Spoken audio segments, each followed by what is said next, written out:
हरि ओम नमो नारायण। ओम नमो नारायण। हरि ओम नमो नारायण। बोलिए विष्णु भगवान की जय। बोलिए शंकर भगवान की जय। नमस्कार, आभार, सुस्वागतम। मैं पंडित नीति शास्त्री आप सभी भक्तों का आज के इस नए एपिसोड पर बहुत बहुत स्वागत करता हूं। उम्मीद है आप सभी भक्त स्वस्थ होंगे, मस्त होंगे और सदैव माता रानी की कृपा आपके ऊपर बनी रहे। प्यारे साथियों, आज के इस एपिसोड में मैं आपको बताने वाला हूं कि पीपल के वृक्ष के पास आप क्या वस्तु रखें जिससे आपको मनोकामनाओं की पूर्ति हो, आपके सभी कार्य बने, आपके विवाह कार्य में, आपके अन्य किसी कार्य में, आपके रोजगार के कार्य में, आपके व्यापार के कार्य में कभी भी कोई अड़चन ना आए। आज मैं आप सभी भक्तों को बताने वाला हूं उस वस्तु के बारे में जो अगर आप ब्रह्म वृक्ष यानी कि पीपल के वृक्ष के पास चढ़ाते हैं तो आपके सभी पाप समाप्त हो जाते हैं। प्रिय साथियों, पीपल के वृक्ष को हमारे हिंदू शास्त्र में सबसे ज्यादा पवित्र और सबसे ज्यादा अहम स्थान दिया गया है। हमारे धार्मिक ग्रंथों के अनुसार पीपल के वृक्ष में ब्रह्मा, विष्णु, महेश तीनों देवताओं का निवास स्थान कहा गया है और कहते हैं कि जो प्राणी रोजाना नित्य रूप से पीपल के वृक्ष की पूजा करते हैं उनके कभी भी कोई कष्ट नहीं होता, परिवार में हमेशा सुख शांति रहती है। पीपल के वृक्ष की पूजा करने से हमें बहुत सारे लाभ प्राप्त होते हैं। पीपल के वृक्ष की पूजा करने से पितृदोष से भी मुक्ति मिलती है। पीपल के वृक्ष की पूजा करने से अगर आपकी जन्म कुंडली में कोई भी बड़े से बड़ा दोष बन रहा है तो वह भी शांत होता है। अभी मैं आपको बताने वाला हूं कि पीपल के वृक्ष के पास क्या वस्तु आप चढ़ाएं जिससे आपको धन, मान, यश और कीर्ति इनकी प्राप्ति हो।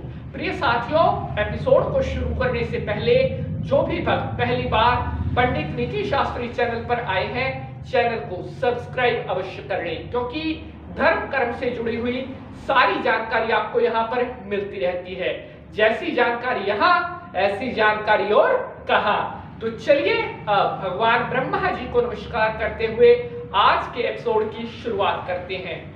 ओम ब्रह्म ज्ञानम प्रथम पुरुषाद्वे समता सुर्चो वेनावा सुधन्या उपमास्याविष्ठा साश्योनिमता शिवं श्री ब्राह्मणे नमः। बोलिए ब्रह्मा भगवान की जय। मेरे प्यारे साथियों, आज हम बात कर रहे हैं पीपल के वृक्ष के बारे में। हमारे ज्योतिष शास्त्रों में बहुत सारे ऐसे उपाय बताए गए हैं जो पीपल के वृक्ष पर आधारित होते हैं और पीपल के वृक्ष पर आधारित जितने भी उपाय हैं, जितने भी टोटके हैं, वो उपाय बहुत जल्दी रिजल्ट देते हैं। बहुत जल्दी आपको उन उपायों के करने से फायदा होता है क्योंकि पीपल के वृक्ष के अंदर साक्षात भगवान का वास कहा गया है। श्री कृष्ण भगवान जी ने स्वयं कहा है कि मुझे सभी वृक्षों में पीपल का वृक्ष सबसे ज्यादा प्रिय है और जो भी प्राणी डेली रूटीन से सुबह उठ करके साफ जल वृक्ष की जड़ में, पीपल की जड़ में चढ़ाता है, उसके ऊपर सदा भगवान श्री कृष्ण जी की कृपा बनी रहती है। तो चलिए अब अपने आज के उपाय के बारे में बात कर लेते हैं। साथियों, सबसे पहले मैं आपको बताता हूं कि यह उपाय आपको क्या क्या लाभ देगा।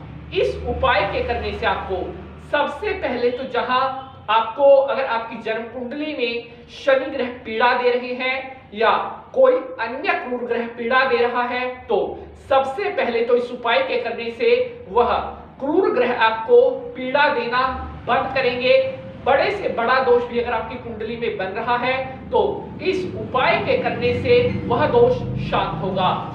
उसके अलावा अगर आपकी जन्म कुंडली में पितृदोष निर्माण हो रहा है या आपके घर में पितृदोष बन रहा है, तो इस उपाय के करने से आपका पितृदोष भी शांत होगा और पितरों की कृपा की प्राप्ति आपको होगी।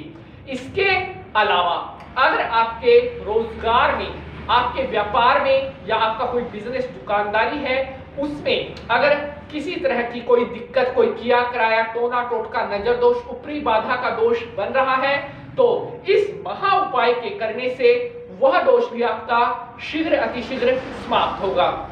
इसके अलावा अगर आपके घर में आपको लगता है कोई नेगेटिव शक्ति का साया है, कोई प्रेत बाधा शक्ति का साया है, तो इस उपाय के करने से आपके घर में जितनी भी नेगेटिविटी है, जितनी भी नकारात्मकता आपके घर में है, वह तुरंत प्रभाव से आपके घर से दूर भाग जाएगी।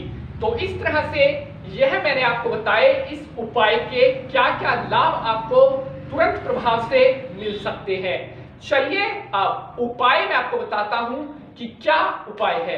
प्रिय साथियों, शनिवार के दिन आपने 150 ग्राम सरसों का तेल और 100 ग्राम काली उड़द लेनी है। जी हाँ, 150 ग्राम सरसों का तेल और 100 ग्राम काली उड़द लेनी है। इन दोनों सामान को आपने अपने ऊपर से वार करके पीपल के वृक्ष की जड़ के पास या पीपल का जो वृक्ष है उसके पास रख करके आना है। शनिवार के दिन आपने यह कार्य करना है सूर्यास्त होने के बाद, यानी कि शाम को जब सूर्य छिप जाए उस समय आपने यह कार्य करना है। और यह कार्य आपने लगातार 7 शनिवार करना है। 150 ग्राम सरसों का तेल, 100 ग्राम उड़द, शनिवार को लगातार 7 शनिवार आपने पीपल की वृक्ष के पास रखना है। प्रिय साथियों, जितना श्रद्धा भाव से आप इस उपाय को करेंगे उतना जल्द आपको इसके चमत्कारी परिणाम देखने को प्राप्त होंगे। बहुत कम समय में ही यह उपाय आपको लाभ दिखाना प्रारंभ कर देगा, बशर्ते आपके मन में श्रद्धा का होना बेहद जरूरी है। तो उम्मीद करता हूं आप सभी भक्तों को आज का यह एपिसोड बेहद पसंद आएगा। अगर एपिसोड से जुड़ा हुआ कोई प्रश्न है तो कमेंट बॉक्स के माध्यम से भेज सकते हैं। आज के लिए बस इतना ही। अगले एपिसोड में मिलते हैं किसी नए विषय के साथ। तब तक के लिए जय माता की। ओम नमः शिवाय।